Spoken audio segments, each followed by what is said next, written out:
Tiga Capres bersama Muhammad Iqbal, Jubir Timnas Amin yang sudah hadir bersama kami di studio. Terima kasih Mas Iqbal. Terima kasih, Mbak Cynthia. Dan juga Herzaki Mahendra, Jubir dari TKN Prabowo Gibran, serta Andi Wijayanto, Deputi Politik 5.0 TPN Ganjar Mahfud, serta Adi Prayitno, Direktur Eksekutif Parameter Politik. Terima kasih sudah bergabung bersama kami di Kompas Petang. Pertama-tama saya akan ke Mas Adi terlebih dahulu. Mas Adi, saling serang kembali terjadi. Kalau kemarin di debat pertama sudah cukup panas, di debat ketiga ini pertemuan kembali terjadi dan kembali saling serang. Menurut Anda, apakah ada yang saintifik sangat berbeda? Saya kira dua hal, Cynthia. Pertama, ini menunjukkan bahwa debat capres yang ketiga ini eskalasinya jauh lebih agresif, jauh lebih memanas ketimbang debat yang pertama. Anies misalnya sejak statement pertama sudah secara terbuka menyerang Prabowo Subianto tentang food estate, termasuk soal prioritas pertahanan dan keamanan yang tidak melulu menggunakan pendekatan-pendekatan militer. Anies kan menyebut bahwa persoalan kebangsaan kita adalah seperti virus misalnya, seperti hacker ataupun korban-korban yang diakibatkan seperti narkoba dan seterusnya. Dan seterusnya dan seterusnya. Begitu banyak serangan-serangan. Artinya kalau di debat pertama Anies ini kan tidak terlampau ngegas di debat awal, Ya. tapi kemudian ini ditunjukkan semalam agak berbeda. Begitupun dengan Ganjar Pranowo yang di debat pertama memang agak sedikit soft dan kalem, tapi semalam Ganjar ini menurut saya justru kritikan-kritikannya sangat terukur dan sangat sulit untuk dibantah karena Ganjar bicaranya adalah tentang data-data. Ini yang sepertinya tidak digunakan secara maksimal oleh Pak Prabowo untuk membantah data-data yang disampaikan oleh Pak Ganjar yang dinilai tidak valid itu. Itu satu hal aspek yang saya sebut eskalasi dalam perdebatan tadi malam itu jauh lebih agresif ketimbang debat yang pertama. Yang kedua, debatnya bagi saya adalah cukup programatik ya. Karena memang yang dibicarakan tentang soal penggunaan hutang luar negeri yang kemudian di situ misalnya dikritik kok dipakai misalnya salah satunya untuk membeli pesawat bekas itu kan programatik. Ya. Atau misalnya pertanyaan-pertanyaan yang selama ini sebenarnya sudah menjadi pembicaraan publik tentang kegagalan food estate, tentang alutsista, dan kepemilikan lahan yang 340 hektar. Menurut saya itu adalah pertanyaan-pertanyaan yang sebenarnya hampir tiap hari kita dengarkan di ruang publik kita ini. Jadi itulah yang saya kira memang kalau mau jujur semalam itu paling banyak ditunggu sebenarnya bahwa kritikan dan tudingan-tudingan yang khususnya dialamatkan kepada Pak Prabowo itu diekspos dengan bantahan tentu dengan data-data yang juga bisa disampaikan secara terbuka terkait Oke. misalnya NEF ya military essential Ya. force misalnya yang dinilai itu tidak sesuai dengan ekspektasi, itu kan data yang menurut saya cukup faktual dan valid. Oke, saya ke Mas Iqbal. Mas Iqbal, ini kan kalau dilihat tadi malam tuh Pak Anies menyerangnya sejak awal gitu loh.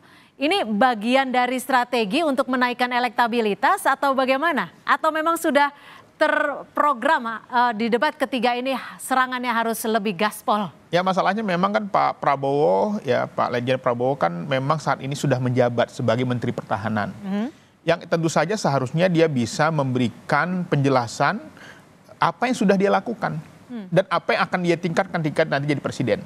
Tetapi kami menilai bahwa di saat beliau menjadi Menteri Pertahanan, bahwa banyak sekali fakta-fakta yang menunjukkan bahwa beliau tidak mampu meningkatkan pertahanan Indonesia, termasuk kesejahteraan prajurit. Karena apa? Karena tadi ditanya tentang angka, jawabannya salah. Tapi berapa? Tidak direvisi. Ngajak kopi, padahal itu bukan rahasia negara. Bukan rahasia negara. Itu sesuatu berapa luas lahannya, ya itu bukan rahasia negara. Jadi jangan kita berlindung di balik rahasia negara. Dan kami melihat juga bahwa ancaman yang selalu disampaikan selalu sifatnya perang fisik. Ya. Padahal dalam teori perang sekalipun ada banyak jenis perang itu. Termasuk perang mata uang ya, misalnya gitu. Ada perang asimetris, ada proxy war namanya. Ada hybrid war namanya. Dan ada banyak lagi jenis-jenis peperangan yang dia tidak terlihat secara fisik, tetapi gagal diantisipasi. Bahkan website Kementerian Pertahanan kita dengan anggaran yang ratusan triliun, itu pun kena hacker. Artinya apa? Bisa jadi ya seperti yang kita sampaikan bahwa penggunaan dana Kementerian Pertahanan ini selalu top down. dia tidak memiliki perencanaan yang matang. Siapa yang nawarin barang, dia terima. Padahal yang diinginkan prajurit itu banyak sekali, termasuk tadi kita ingin bagaimana justru seharusnya ketika Pak Prabowo ini menjadi Menteri Pertahanan, inilah saat yang penting untuk meningkatkan kesejahteraan prajurit. Mas Anies misalnya ketika beliau menjadi gubernur, beliau banyak bekerja sama dengan TNI Polri membangun asrama-asrama. Tapi ditahan dulu, artinya Anda melihat Pak Prabowo tidak bisa menjawab pertanyaan Pak Anies? Ya, dia gagal menunjukkan kinerjanya. Gimana Mas Herzaki, dinilai gagal menunjukkan kinerjanya sebagai Menteri Pertahanan menurut Anda? Ya, terima kasih. Pertama ingin saya sampaikan, ya kemarin makasih Mas Ganjar kan menilai Pak Prabowo 5, Kementerian Pertahanan katanya 5. Lalu Mas Anies menilai 11, tapi dari 100. Jadi yang ingin kami sampaikan adalah ya teman-teman, Bapak Ibu yang bekerja di Kementerian Pertahanan, yang bekerja di Mabes TNI, yang bekerja di Mabes TNI AD, Mabes TNI AL, Mabes TNI AU. Inilah penilaian Anies Baswedan. Inilah penilaian Ganjar Pranowo terhadap Bapak dan Ibu semua. Ya, terhadap kinerja Bapak Ibu semua selama bertahun-tahun ya untuk negeri ini ya. Jadi demi kepentingan elektoral dengan mudahnya kemudian diberikan nilai segitu katanya. Padahal ya jelas-jelas Bapak Ibu tahu sehingga mana nih yang berpihak kepada Bapak Ibu yang bekerja bersama, yang saling mendukung Bapak Ibu. Yang kedua, yang kami ingin sampaikan juga kepada pendukung Bapak Joko Widodo, Bapak Jokowi. Pak Ganjar menilai Pak Prabowo, Kementerian Pertahanan yang dalam berbagai lembaga survei dinilai sebagai kementerian terbaik di bawah pemerintahan Bapak Jokowi. Ternyata ini nilainya hanya 5. Ya, inilah kemudian yang kita juga bisa lihat bagaimana pandangan Pak Ganjar terhadap Pak Jokowi. Jadi tentu pendukung Pak Jokowi tahu harus melakukan langkah apa sebenarnya ke depannya. Karena kan Pak Ganjar ini berasal dari partai yang menterinya banyak sekali di kabinet. Artinya yang ingin Anda sampaikan apa nih Mas Herzaki? Iya, yang ingin saya sampaikan, kalau misalnya bahwa menurut Pak Ganjar itu ada kementerian Kemhan ini ada yang kurang, ya silakan saja, bisa langsung komunikasi kok dari partainya. PDIP kan banyak sekali. Nah ini nggak apa-apa, ini 2 hal yang ingin saya sampaikan ya kepada teman-teman yang tadi. Nah yang ketiga yang saya ingin sampaikan juga, ini menarik tadi. Tadi apa Mas Iqbal tadi yang terakhir Mas Iqbal? Yang disampaikan Mas Iqbal? Mana? Lupa. Yang terakhir apa Mas Iqbal? Enggak, ini mancing aja. Soal rahasia yang bukan rahasia lagi. Iya. Bukan gini, saya yang menarik ini begini Mas Iqbal gitu loh, ya kan?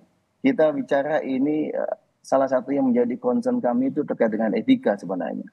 Saya melihat bahwa kemarin sangat baik sekali ya debat kemarin itu. Kenapa? Dalam konteks bagaimana Pak Prabowo itu benar-benar menjaga yang namanya etika. Beliau menteri, terikat sumpah dan janji. Ya kalau orang yang tidak menjadi Menteri Pertahanan bebas saja mengembar ini dan itu. Dan yang menariknya adalah tadi kita bisa tahu. Ini kan sebenarnya perdebatan ya. Ini kan kalau misalnya menilai Kementerian Pertahanan yang tadi saya sampaikan berbagai survei menunjukkan ini kementerian terbaik. Sebenarnya kan Mas Anies ini harusnya ngobrol dong dengan teman-temannya di PKB dan Nasdem yang pengusung utama Pak Jokowi gitu. Ya. Bisa ngobrol di Komisi 1. Kalau dianggap ada kinerja Pak Prabowo yang tidak pas, di Komisi 1 silakan dikritik, disampaikan gitu loh. Tapi pertanyaan besarnya selama ini program Kemhan ada nggak dikritik oleh teman-teman PKB, teman-teman Nasdem? Nah, ini kan jadi pertanyaan besar, ada apa ini? Kok Mas Anies akan punya arah tersendiri berbeda? Jadi menurut Anda tidak tepat ketika kritikannya masuk di dalam ajang debat seperti itu kah? Iya, kalau kami melihatnya seperti itu gitu, bahwa kan agak kontradiktif. Seakan-akan mengkritik loh, kan ini bagian dari itu, ada di Komisi 1. Silakan Anda sampaikan, kok dirasa memang kinerjanya ada yang kurang pas. Tapi nggak apa-apa, memang kalau Pak Prabowo kemarin tetap tegas, tetap komitmen, beliau tidak mau kemudian ada, kalau beliau mau membuka, ada beberapa hal yang bisa disampaikan, tapi beliau nggak mau, karena bagi beliau tidak ingin melempar kepada yang lain, biarkan saya yang menerimanya, bagi saya apa menjadi rahasia negara, dan tolonglah jangan bilang nothing personal dan personal, tapi ujung-ujung ngebahas mengenai apa ya tanah ya katanya hak milik Pak Prabowo. Saya mohon maaf ya gitu ya, mohon maaf gitu. Ini sebenarnya capres kepo atau capres caper gitu loh. Malah ini urusan pribadi, nggak bisa Pak berbicara ide dan gagasan. Pak Prabowo bicara ide dan gagasan besar untuk republik ini dan telah membuktikan sebagai Menteri Pertahanan selama 4 tahun ini kinerjanya, dan sangat disayangkan tadi bicara mengenai tadi MMF gitu tadi ya, minimum essential force. Ingat 3 tahun kita menghadapi COVID itu ada realokasi dan refocusing anggaran. Yang Baik, memutuskan bukan Pak Prabowo. Pak Prabowo tidak mungkin, nggak bisa, anggaran saya harus tetap besar. baik, Enggak, yang penting nyawa manusia, baik. ya, Jadi rakyat Indonesia. oke, jadi Gitu. tidak terima ya Ya, kalau ya. disebut tidak perform dalam masa jabatannya sebagai Menhan. Saya ke Mas Andi. Mas Andi, kalau performanya Pak Ganjar kan sedikit berbeda nih. Kalau kita lihat dari debat pertama, saat ini di debat ketiga Pak Ganjar juga terlihat cukup ngegas dalam tanda kutip dan juga ikut menyerang. Bagaimana? Apa yang membuat pola ini berbeda dari debat pertama? Secara pola sebetulnya tidak berbeda. Mas Ganjar tetap ngegas tentang data. Mas Ganjar tetap ngegas dengan program-program real yang muncul di data tentang Indonesia. Jadi ketika di segmen terakhir Mas Ganjar mengungkapkan indeks-indeks global yang turun, yaitu data realnya. Jadi jika yang di depan Mas Ganjar itu bukan Pak Prabowo yang Menhan, ya datanya tetap akan diungkap oleh Mas Ganjar. Ya, ada belasan indeks global yang disiapkan oleh Mas Ganjar. Tadi saya dengan teman-teman wartawan membagi lengkap indeks-indeks yang kami kaji, dan memang kami kemudian menemukan kecenderungannya turun. Dan kecenderungan turun ini sudah terjadi sebelum COVID. Jadi COVID-nya tidak bisa dijadikan apologi mengapa kecenderungannya turun. Ya, salah satu misalnya kalau di luar pertahanan begitu ya, supaya Mas Zakinya tidak merasa kami mengkritik Kementerian Pertahanan. Ada data tentang daya saing industri, ada data tentang konektivitas global Indonesia. Nah, ini terkait dengan Kementerian Perhubungan dengan Kementerian Perindustrian. Datanya menunjukkan Indonesia menurun. Data tentang daya saing itu, atau misalnya data tentang Peace Index. Ya, ini data yang terkait dengan Pak Mahfud nih. Data tentang Peace Index menurun. Ya, tetap saja menurun. Jadi walaupun Menko Polhukam kami bertanggung jawab, misalnya untuk data Peace Index itu, kami harus menyampaikan bahwa indeksnya turun. Jadi mari kita menemukan akar masalahnya, mari kita menemukan sama-sama solusinya. Baik, sebelum kita lanjutkan dialog ini Presiden Joko Widodo juga angkat suara nih soal jalannya debat Presiden semalam. Menurut Presiden saling serang tidak apa-apa asal menyoal kebijakan visi dan misi. Bukan serangan ke pribadi Capres. Dalam debat kemarin yang lebih terlihat justru saling serangnya. Kita simak. Substansi dari visinya malah tidak kelihatan. Yang kelihatan justru saling menyerang, yang sebetulnya nggak apa-apa, asal kebijakan, asal policy, asal visi yang diserang, nggak apa-apa. Tapi kalau sudah menyerang personal, pribadi yang tidak ada hubungan dengan konteks debat tadi malam, mengenai hubungan internasional, mengenai geopolitik, mengenai pertahanan, dan lain-lainnya, saya kira kurang memberikan pendidikan, kurang mengedukasi masyarakat yang menonton. Saya ke Mas Adi Praitno. Mas Adi, ini kalau bisa dikatakan baru pertama kalinya Presiden merespon debat Capres-Cawapres setelah debat ketiga.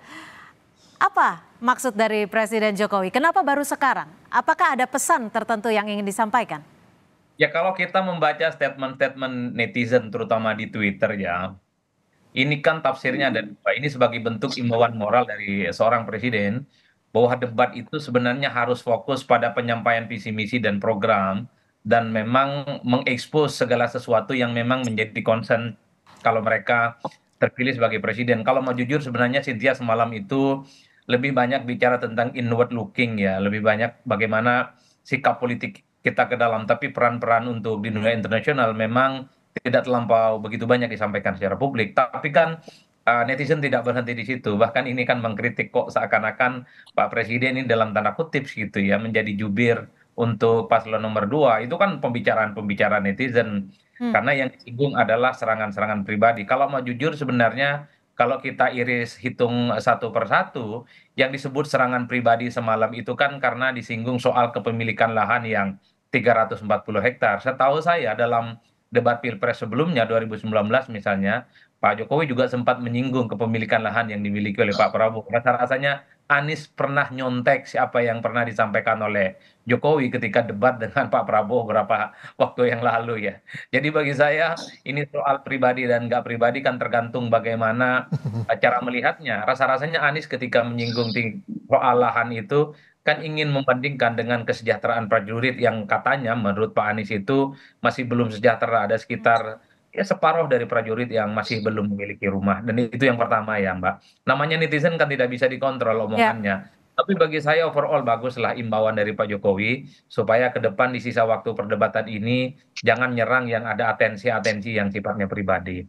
Yang terakhir yang ingin saya katakan adalah kalau kita menghitung satu persatu, perdebatan semalam saya kira programatik kok. Misalnya Anies dan Ganjar itu mengkritik tentang ancaman Indonesia ke depan bukan hanya perang, tapi kan banyak misalnya ya, cyber war, tentang proxy dan seterusnya ya.